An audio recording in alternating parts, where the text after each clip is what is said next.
Okay, guys, so here's your video on how to do the key features worksheet number 2.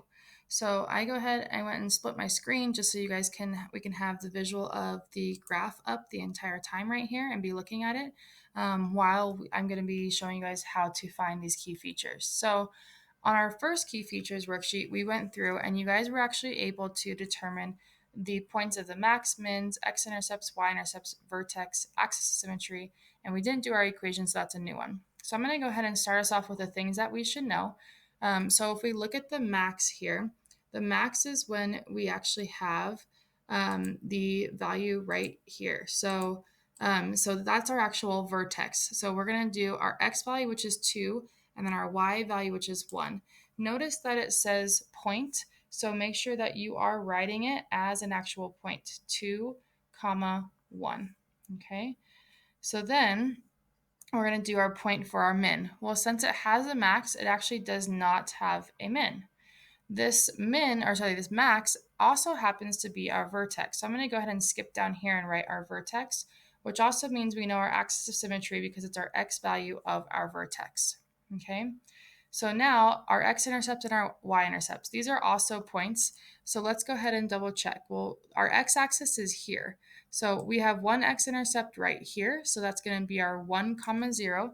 Remember that your y value will always be 0 here because whenever you solve for it algebraically, you're going to put in 0 for your y and you'll get a x value out.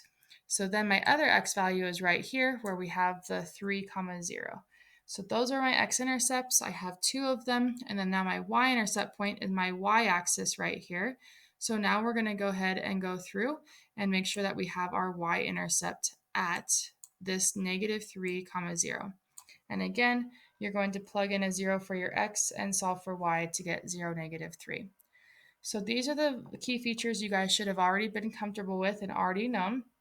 Now we're going to go ahead and we're going to skip our equation first. We're going to come up here and go to our new key features that we need to get you guys familiar with. I'm only giving you guys one problem to do this because I'm not going to be actually testing you too hard on it for your quiz this week because we need more practice on it. So I want to kind of go through what these mean. So for your positive, this means that this is above the x-axis. But negative means it's below the x-axis. So what I mean by that, if you're positive, then your actual x-axis, so we have our x-axis right here. Well, look if we highlight, that's just the above the x-axis. This is our only positive y values that we see here. This is written as an interval. Our intervals are always written. So if we see our interval over here, we see that it's always going to be with our x value. So our first x value is going to be the 1, and it goes positive all the way to our x value of 3. So let me go ahead and write that now.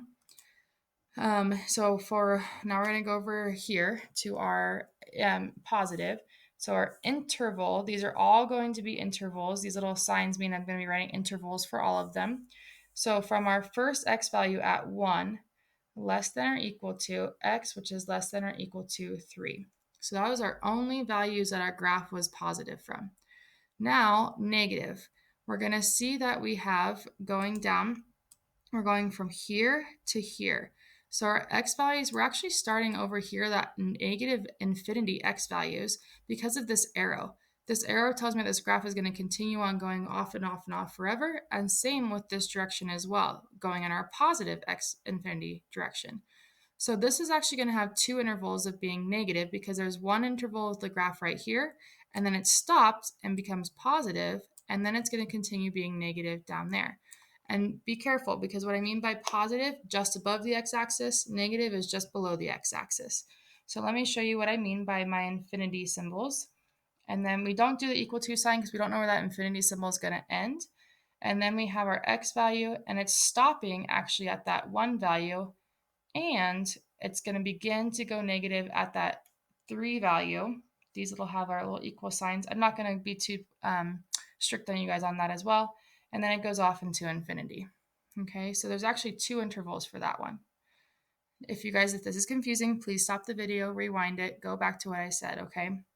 Then we have increasing. This literally is when your graph is rising from left to right, and it's actually going up from, like, if you had a little person walking on this, he'd be walking uphill, right? So this is our first interval. So it's going to be stopping at the x value of 2. So we're increasing from negative infinity, which is less than x, which is less than or equal to 2. Okay, so if we have a whole number, we use the equal to symbol. Now, the rest of that graph is actually decreasing. At that vertex is where the shift is going to happen from increasing to decreasing, okay? So now we're going to start at 2 and go off to our positive infinity x values. So for our decreasing interval, we have 2 is less than or equal to x, which is less than positive infinity. You always write your lowest number to your highest number in the intervals. So we're going to do the same thing with our domain. Remember, our domain is the farthest point left our graph goes to the farthest point right. Well, these arrows mean that the graph is going on forever and ever and ever, and I actually don't know when it's going to stop in both directions of our x values. Our range is the lowest value. Well, this graph has this is the only interval we will discuss with y's here. These are all x's until you get to the range. Range will be the only y value. So if I have arrows, that's my lowest value. It's going off to negative infinity here. And then we have going up to the highest up here. The highest point that this graph goes is that vertex, but the y value of it, because we're talking about the range. So that y value is less than or equal to 1. Okay. Now, our end behavior. So this is where we're going to start getting at the kind of into calculus stuff. So as x goes to infinity. So let's see. As our x values go off into positive infinity, what is the end behavior of this graph doing? Well, the y values is also going to, it's not also, but sorry, it's going to the negative infinity side for the y values because it's not stopping. So we would say as x goes to infinity, y goes to infinity. You can also say f of x as well. Okay, then you also have to say the other side of the behavior of the graph. As x goes to negative infinity, your y values, oh, I'm sorry, this was a negative y, negative infinity. It's going down. And then if we go to our negative side of our x values, we'll look at our graph is also going to the negative y infinity values. So what's nice about our parabolas is that the end behavior is actually the same going in both directions because our graph is facing down for both directions. Okay, so our last thing that we have to figure out here now is our equation. So we just learned vertex form, which is very nice. We happen to have our vertex here, which is 2, 1. Remember, this is your h and your k. Okay, so we have our y equals, remember our vertex form is a times x minus h squared plus k.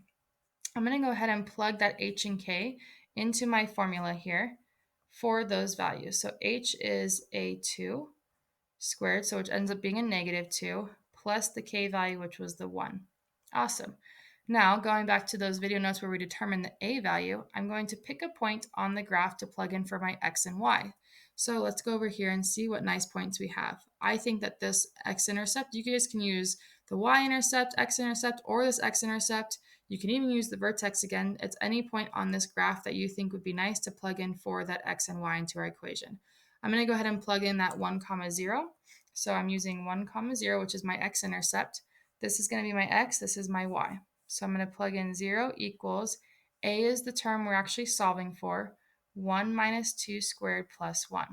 Go ahead and deal with your parentheses first. 1 minus 2, which is a negative 1 squared.